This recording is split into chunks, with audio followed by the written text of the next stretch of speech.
Good afternoon, ladies and gentlemen. I'm Gerald Lynch, President of John Jay College of Criminal Justice. It is my pleasure to welcome you here today as we formally enter in a historic agreement between the Police Department of Puerto Rico and the City University of New York. I would like to introduce some of our distinguished guests who will not be speaking to you, but whom I know you want to acknowledge. The Deputy Mayor for Criminal Justice, Fritz Alexander.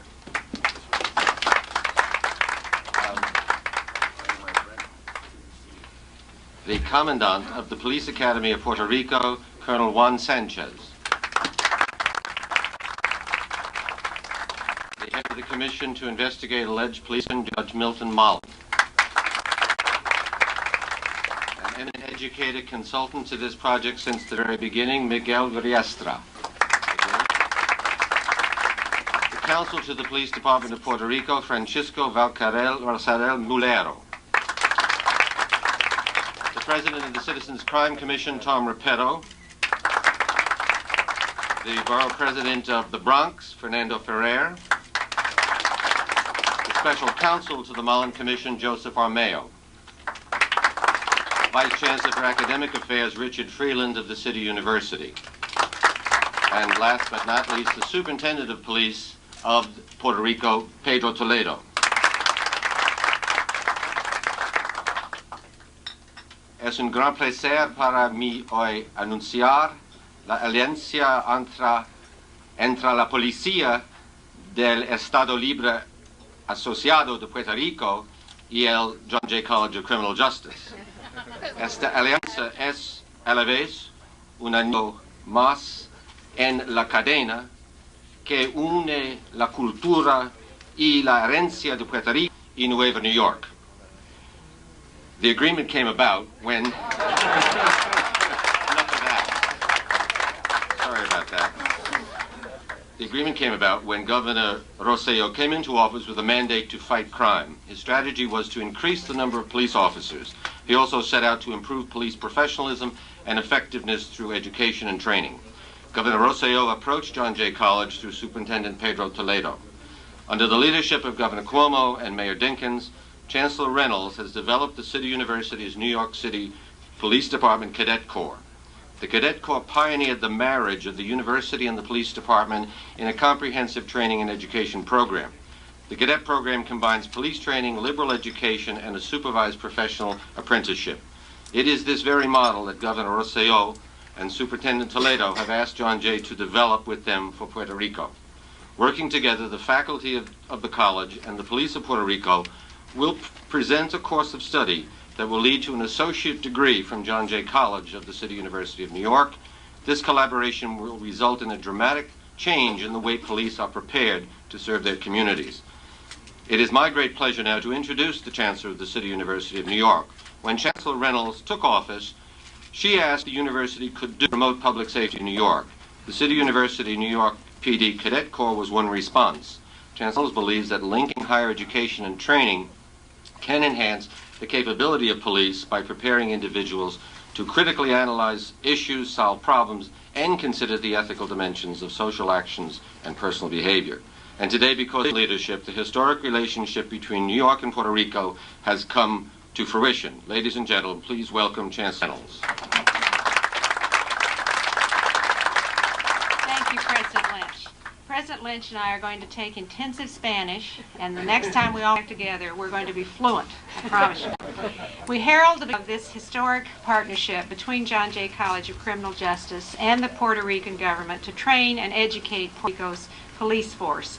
This is indeed an important, auspicious occasion. Look who's here, this lineup here right in front of me. Governor Cuomo, Governor Rosselio, Chair of our board, Mayor DInkins, dignitaries from throughout the city, and of course President Lynch. This is collaboration at its best. Another fine collaborator there, Borough President Ferrer, who helps us with so many initiatives. I have a quick story, Governor Cuomo, I have been dying to tell, and I'm going to tell it. Over the summer, I had just gotten home, and Governor Cuomo was doing a call-in show, and a caller asked him, why are there height and weight requirements in the fire department and police department? I don't know if the governor remembers that particular call-in show. And He took the question, as he always does, with great intensity and gave a marvelous response about sometimes you needed things like that. Sometimes police work on intellect and acumen, but once in a while you had to go in through a basement window or there was a real need for weight requirements. Literally 5 minutes later, I took my dogs out for a walk, and they were almost knocked over by a thief running down the street carrying a woman's purse. My dogs, of course, just wagged their tail and watched the thief go. Coming right behind the thief was a young New York City policeman who ran after this man for 2 blocks carrying, I think it's 26 pounds of gear, some good amount, and got him. So I've been wanting to tell people that story. The governor was right on the height and weight requirements and the importance both for an intelligent but skilled force. And that's what we plan to do with Puerto Rico. An effective police force depends on its ability not only to respond to crime, but by its intellectual effort to prevent crime.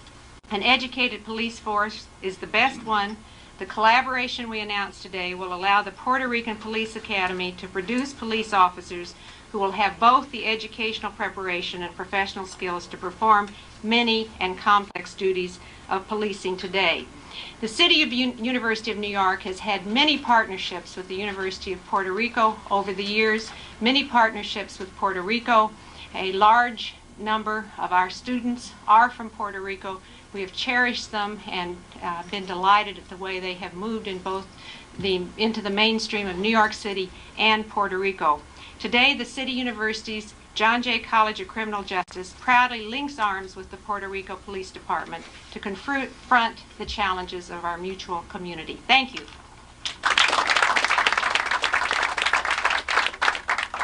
Thank you, Chancellor Reynolds. Next, I have the great pleasure to introduce Mayor David DInkins. The mayor has put more police officers on our streets and expanded the community policing program. Mayor DInkins is a great believer in education as a means of lifting hearts and minds. He is a great champion of the City University, the nation's largest urban university. I am particularly grateful for the support of our CUNY New York PD Police Cadet Corps. The mayor joins us today to advance the dramatic union that links New Yorkers and Puerto Ricans in a common effort to fight crime. Ladies and gentlemen, Mayor DInkins.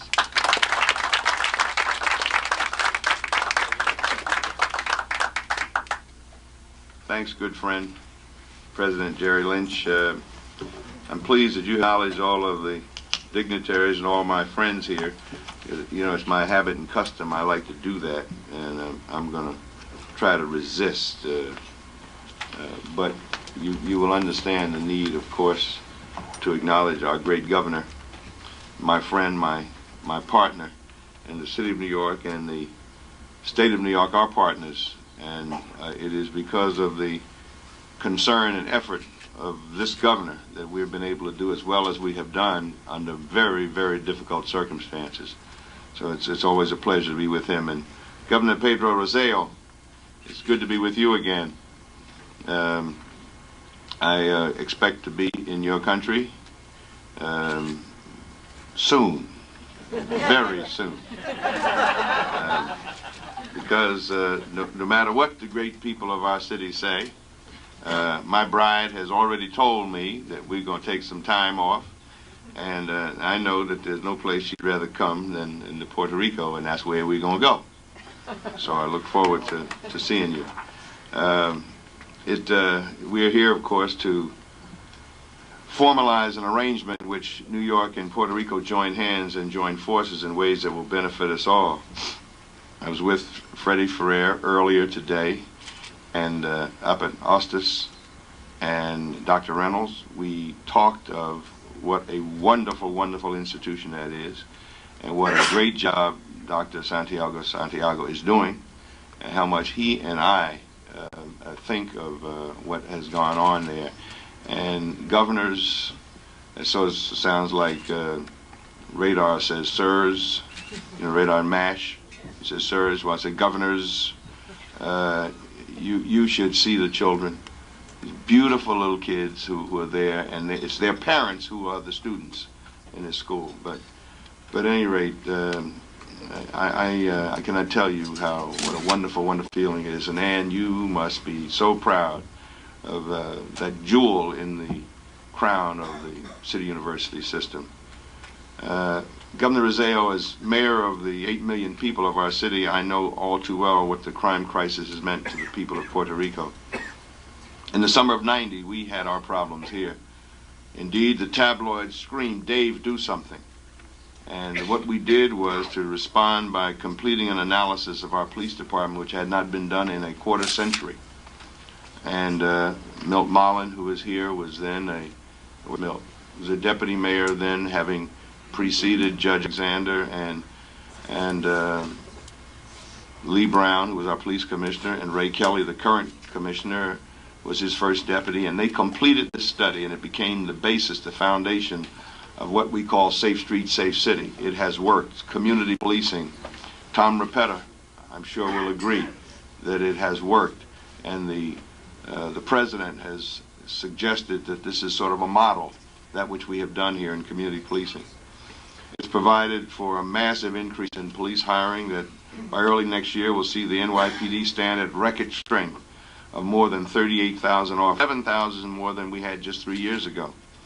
And just as important, these new officers have been trained in the strategy of community policing, and there's been more than a 4-fold increase in cops on the beat. It was a bold strategy, but the results are in. And citywide crime is down 15% since 1990, down by 31% of ways, down by 18% in public housing, and crime has declined in all 7 major FBI index categories for the first time in 36 years and for more than 2 consecutive years. I ought to say, Governor, we don't suggest that we're satisfied, because any crime is too much and one victim is one too many. So we never like to sound like we're satisfied as we quote these statistics, because we recognize that anyone that's been the victim of a crime or has a friend or relative that's been a victim, these statistics mean nothing. They're meaningless to them. So we do understand that. And we understand also that the perception may well be that there's a lot of crime. The fact is it's down. It really is. But we've got a long way yet to go. But we have begun to get the upper hand against the forces of crime and social deterioration, and we're not letting up. The people of Puerto Rico need bold, decisive action now, just as the people of New York needed it then. And thanks to you, Governor, to Governor Rosselio, the people of Puerto Rico are getting such action in the form of a tough, extremely able new superintendent of police named Pedro Toledo. Good man. You have nothing but good I hear about you. In the form of using the National Guard to aid in the fight against crime, in the form of a 6,000 increase in your police force, no less than a 50% strengthening of the blue line, in the form of training those officers better than your police officers have ever been trained before. And we here in New York are only too glad to share with you our insights and our institutional expertise to help you succeed. This joint effort, under which our own John Jay College of Criminal Justice will offer courses of instruction to the next generation of Puerto Rican police officers, resembles nothing so much as our own police cadet program here in New York. And thus it is doubly appropriate that we should gather here today at John Jay with Dr. Gerald Lynch, its distinguished president. Supplementing the ranks of our police and getting more college-educated recruits into the profession are twin goals that reformers in American urban law enforcement have long sought. And a police cadet corps, students trained in the police sciences while still in school, then trained by the department and able to pay off the cost of their education with years of service on the streets, has long been the reformers' vision that meets both goals. The city of New York was able to take the lead and put that vision into practice in fiscal year '93 with our first police cadet class of 143 students. Students who have finished their education at CUNY and are now in training at the police department. And I'm pleased to note that President Clinton's omnibus crime control package has taken this idea and proposed that it go national in the form of a $100 million program designed to provide college scholarships and police training to students willing to make a 4-year commitment to serve as police officers in their communities. Today, I'm pleased and proud to announce that the City of New York, despite the tough fiscal times, will be able to allocate $500,000 to the City University of New York to provide for a new first-year program of police cadets.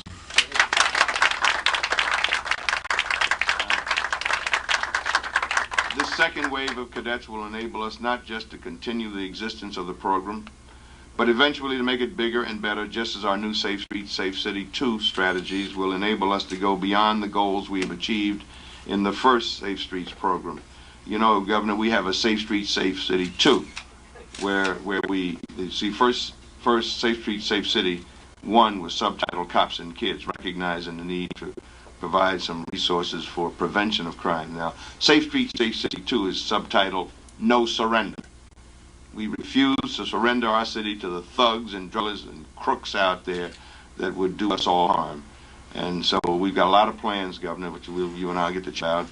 Among the things we want to do is merge 3 police departments, housing and transit and NYPD, into one super department. Got a lot of other ideas, and I'm sure in chat you may be able to give me some notions too. So we intend to forge ahead with our own police cadet program. We will work with the President and the Congress to authorize federal funding for us to further enhance what we have begun. And we will stand with and work alongside our Puerto Rican brothers and sisters as they seek to travel the same path toward professionalizing their police and protecting their people. So I'm so pleased to be here on this occasion. And it's so good to see you again. Thank you very much.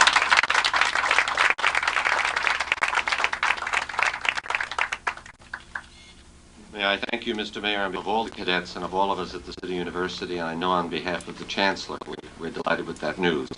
Governor Pedro has made the dramatic improvement of the police in Puerto Rico a top priority. It is his vision that brings here today.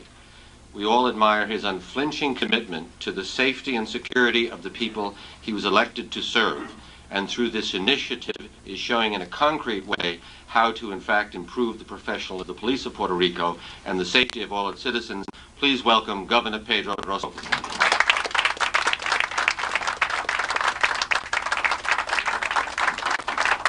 Thank you. Thank you very much. Thank you.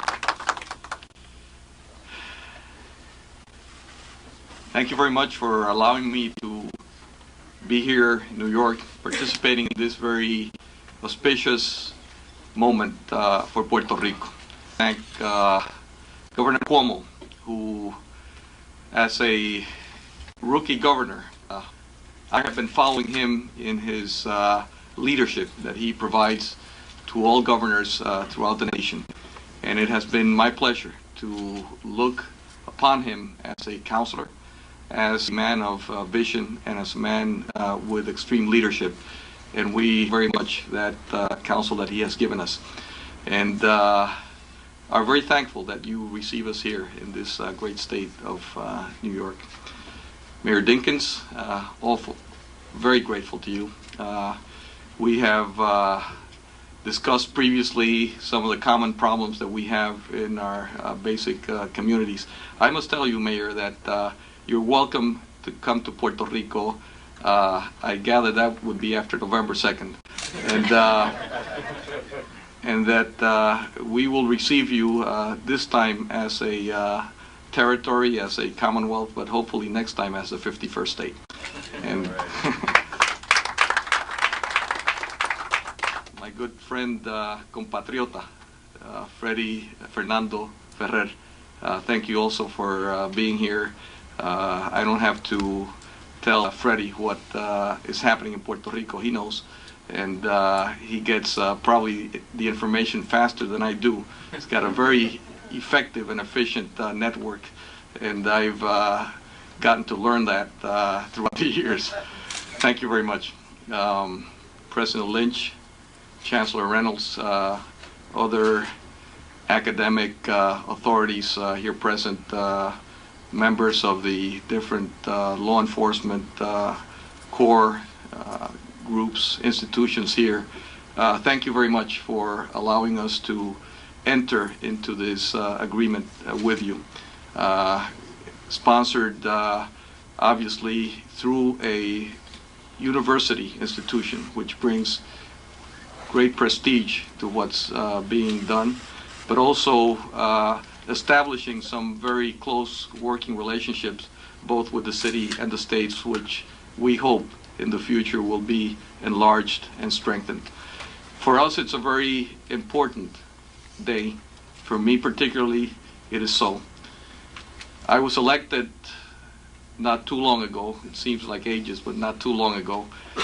on a commitment with the people of Puerto Rico that we would do everything in our power to confront the very dangerous and continually rising crime threat in Puerto Rico. And it has been an experience that has been on the rise for the past 8 years, each subsequent year establishing new heights, new records in crime and in drug trafficking in Puerto Rico. Our people are very concerned. I personally am very concerned. And it is our top priority, to the extent that during the first week when we selected our cabinet, our chiefs of the different agencies, secretaries of our departments, we made the crime agenda an agenda for every department and every agency in the government of Puerto Rico.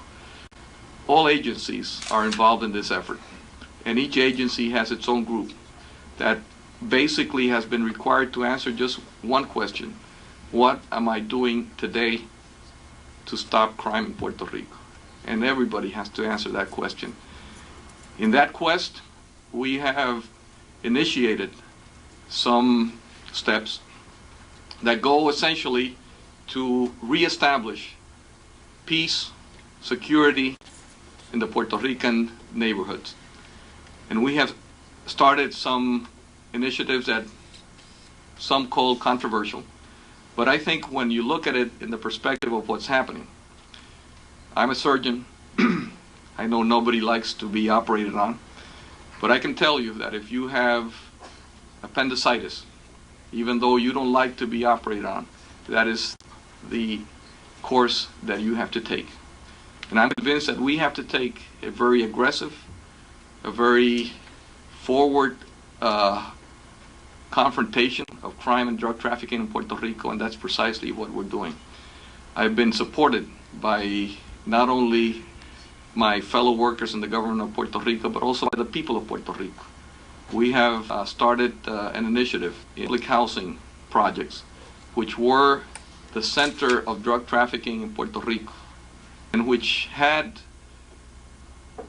in essence, made captives in their own homes of the residents of those public housing projects. And we have initiated, with all at our disposal, a project that attempts to rescue, then restore, and finally re-empower the people that live in drug-infested housing projects. And to date, we have 27 projects, cover 10,000 units, over 40,000 residents that, if you go to Puerto Rico and if you go Mayor DInkins in where I asked you to go and talk to the people there and see what reaction is.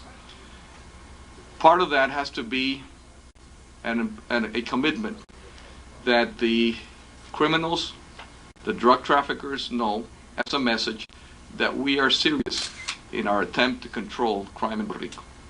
And to that effect, we have provided the law enforcement agencies in Puerto Rico with the support that they need. The police department, for example, will undergo a 50% increase in its power over the next 4 years, from 12,000 to 18,000. We have this year increased the budget for the police department in 25%, and we expect fully to double the original budget by the end of the 4-year period. But this is not just a question of quantity. It's also a question of quality. We're committed to make our police and our law enforcement agencies more professional, more responsive to the people, more sensitive to their needs. And that's what this day is all about. To us, this represents our chance to make the law enforcement officer in Puerto Rico precisely more responsive to our people, more professional, better trained. We are extremely grateful at this opportunity. It will show our estimation that the people of Puerto Rico are able again to trust the police officer, a trust that had been lost, a trust that has escalated. We saw go on. And it is our expectation that through this collaboration with the state of New York, the city of New York, the academic community, John Jay College of Criminal Justice, that we can restore that confidence and that we can restore a professional law enforcement agent in Puerto Rico. Those are our aspirations, and I'm convinced, as we say in Puerto Rico, se puede. Yes, we can do it. Thank you very much.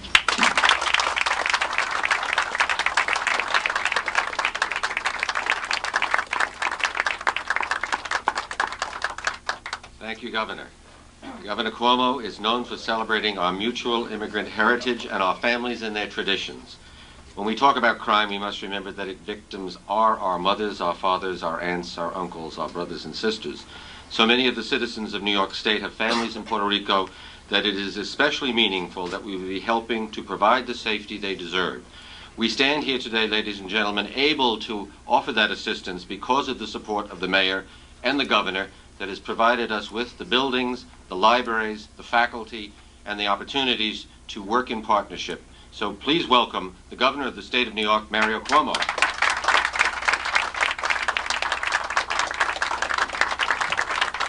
Thank you very much. Thank you very much. Thank you. I wouldn't dare try any Spanish now, because after, if a Lynch does it that well, you know, what would be expected of a Cuomo? Instead, I'm going to work on celebrating St. Patrick's Day with a frenzy this year. Governor Rosselio, Mayor DInkins, Chancellor Reynolds, President Lynch, Superintendent Toledo, Judges Alexander and Mullen, who are with us as well, and Freddie Ferrer. There are at least three things we're dealing with here that are very special. The first is higher education and CUNY and John Jay. We're very proud of it. We're very pleased with it. I think the state supports it, most of it, and we get our money's worth, Jerry. The CUNY helps a great deal in giving us what we regard as one of the finest police forces in the United States of America through its higher education. It helps us with our state police force, which is sizable as well. In my time in state government, we brought it to 4,000. It used to be a rural police force, basically, but more and more it works now in the inner city dealing with the crack, which has moved from the largest cities in this country, even into rural areas. And John Jay helps us. We've discovered that the police force profits a great deal from higher education. They don't require it. We have many, many great policemen and policewomen who have never had the benefit of higher education. But higher education can bring an added dimension to the police force. I've been privileged to teach many policemen and women in my own law school class. The mayor's commissioner, I'm not sure you knew this, Ray Kelly, was a student of mine, and a pretty good one. So was the most celebrated inspector in the history of the police department in modern years, anyway, Sidney Cooper, who was not the most popular, but was regarded certainly as the best known. He was also a student of mine. So we celebrate today and acknowledge the importance of higher education. We talk, of course, about Puerto Ricans. And the Puerto Ricans are members of the family. They are, after all, as fully entitled as I am to the privileges, and as burdened as I am with the responsibilities of the United States of America. They're not always treated that way, regrettably.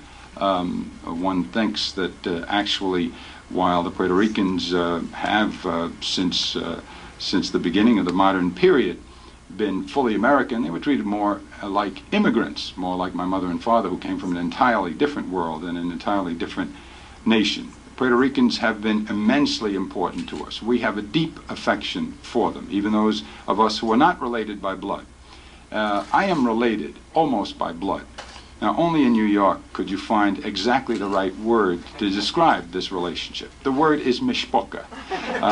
Mishpoka, Governor Rosselio, Judge Mullen would tell you about. Mishpoka is a word that says you're related, but not really. It isn't blood. It's like in-laws. It's that incredibly difficult to describe category. You know, what is the father-in-law of my brother-in-law to me? What is Matilda's brother's father-in-law to me? Nothing. Therefore, he is mishpuka. You have to have a word that says he's something better than a friend and something less than a relative. So we call it mishpuka. I'm not sure this Hebrew word is really Hebrew. It might have been four smart Jewish guys from New York City once who sat down and said, we need a word for this. I have a lot of Puerto Rican mishpucha. Matilda's brother married Marian Ramirez de Bagues, whose father is Mariano Ramirez de Bagues, who was Munoz Marin's attorney, and who then became a judge of the Supreme Court of Puerto Rico. His father, his stepfather, was Jose Sabater, who I think has argued more cases in the Supreme Court than any lawyer in history because of the special jurisdiction from Puerto Rico that got them into the court regularly. He died, I think, at about 103 years of age. A great, great man. And when Matilda and I chose to be married, instead of going to Bermuda, we went to the Condado Beach Hotel. And at that time, there was just the Condado and the Carib Hilton and La Rada and not La Perla and La Concha and all the other hotels you've invented since. And Don Pepe Seda, who you are too young to know, and you're a tennis player and not a baseball player, I understand. But Don Pepe Seda was the manager of the San Juan baseball team and scout for the Brooklyn Dodgers, and came up and scouted here. And I was one of the people he scouted and introduced me to Carmen Luisa Miró Apartado 26, I forget the street, Coamo, Puerto Rico. And she went to the colegio, and I got to know her very well. So we are mishpucha. The Puerto Ricans mean a lot to us, even if you're not blessed to have that kind of coincidence in your life with them. They have been very important to us in all ways. They're important in the arts, they're important in politics. The Freddie Ferrers have made a huge contribution to us.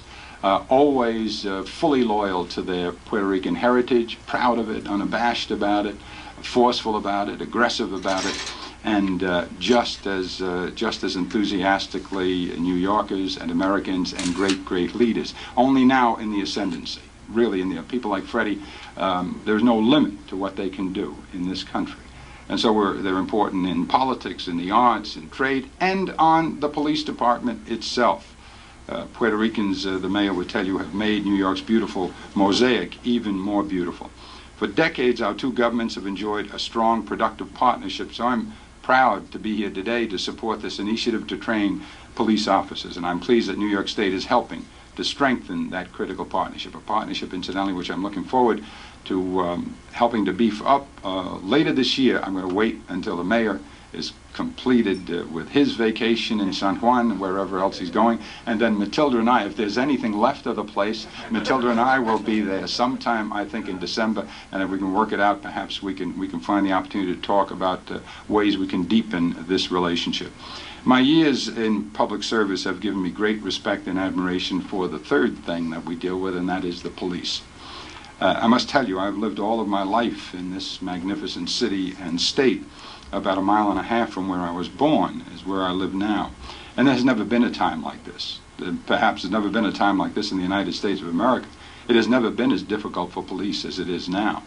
Ann Reynolds tells a story I won't forget now about the size and shape and weight and height and running after somebody who's fleeing with a purse. Well, they did that 30 years ago. They did it 40 years ago. They did it 20 years ago. But now that person might turn around with an assault weapon and just waste you on the spot. And that's the difference. And that person might be on crack, which wasn't even dreamt of when I was young. When I was young and living in a poor neighborhood, when the mayor was growing up, when the rest of us here, advanced, maturing citizens, were growing up, the worst you had to worry about was marijuana. You know, they'd sing La Cucaracha, and that was the signal. That, you know, there's marijuana, a reefer. Well, isn't that terrible? I became governor in 1983, and suddenly was confronted by crack and ice. Never heard of before then. There was no such thing as crack. There was heroin, there were terrible drugs, but nothing like crack. Crack was invented by the devil. And police from Hawaii tell me now, here on a visit the other day, we were there at City Hall, and the police from Hawaii say they have ice. And crack, 1 out of 2 kids who tries it, addicted immediately, and maybe irretrievably. You might not be able to get them back from this addiction. We haven't had enough experience to know whether we can ever bring them back. And to get that crack, they will do anything. They will kill their parents, they will kill one another, they will behave in the most primitive way. The police have to deal with all of that.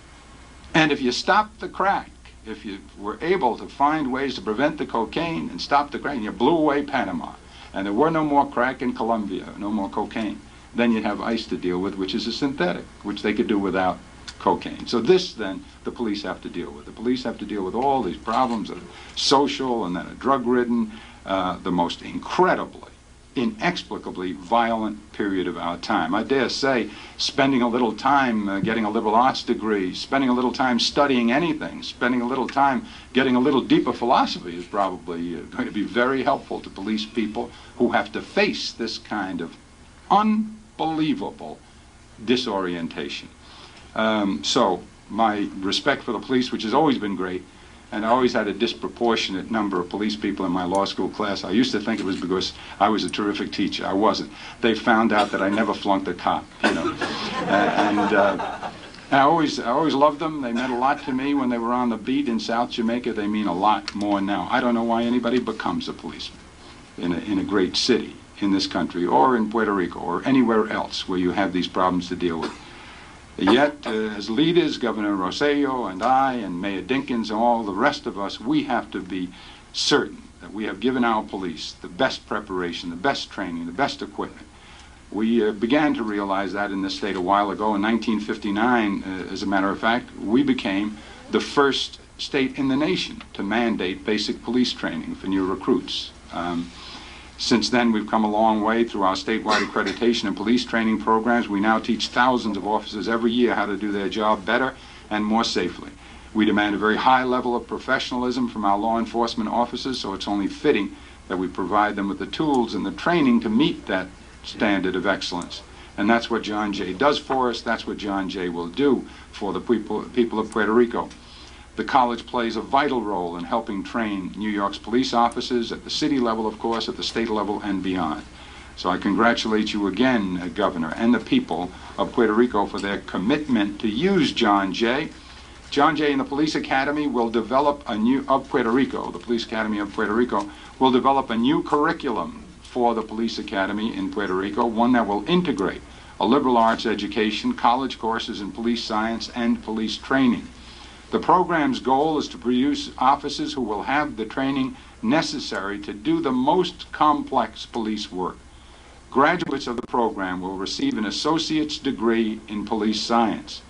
Cadets will complete basic police training after 6 months, and within the following 18 months, officers will be expected to complete the associate's degree. Under the leadership of President Lynch, John Jay will share a wealth of experience and expertise with the people of Puerto Rico.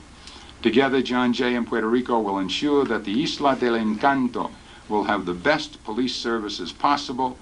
Governor Rosselio, this new initiative, an unprecedented idea, is something for which you deserve great commendation. I congratulate you again and Superintendent Toledo on your vision and your will to see this through. And I'm proud that New York State is able, in some small measure, to repay Puerto Rico for all that she has done and is doing for us. Thank you very much.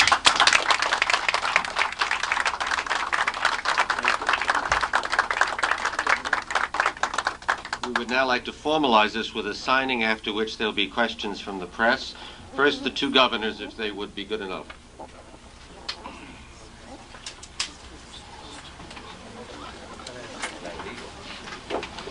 And then Chancellor, if it's okay.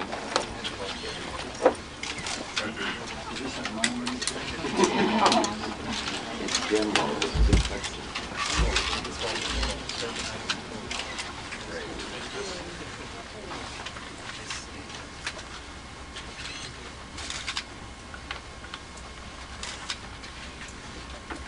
Governors, and now we'd like the Chancellor and the Mayor.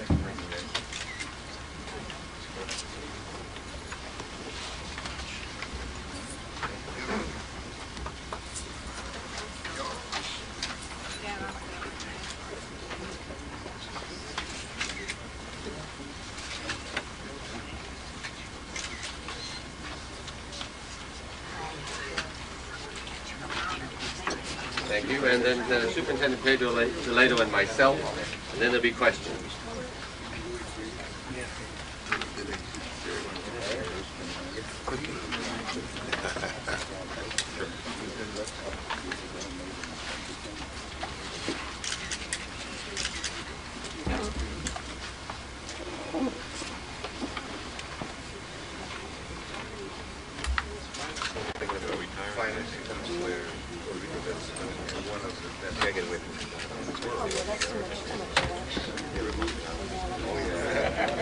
You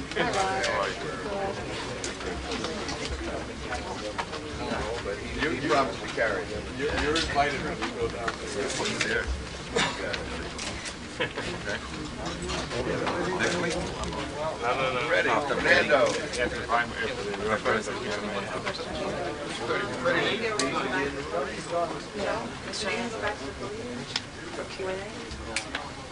Should you ask, should I ask here on this forum? I would wait until we sit down. Yeah. But I mean, well, unless it's 10 minutes, it's on the way, then why should we ask? Because they usually have the services outside. Good to see you.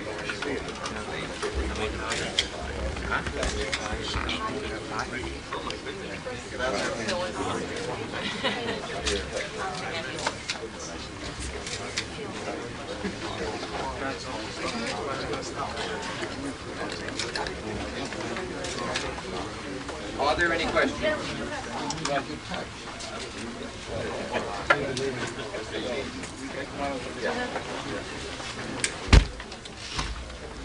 Are there any questions from the press, and to whom would they be directed?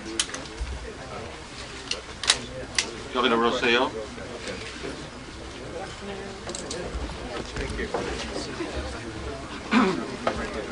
Backward, back there. That's it. And yours go to Puerto, so everyone's clear. Thank you very much. So that's I can go home, huh? Home? Yeah. Sure, if you give me your pill. Same time? No, you can't do that at the same time. When are we leaving, Beth? He's got to go first. He's down the Baptist. Level the road.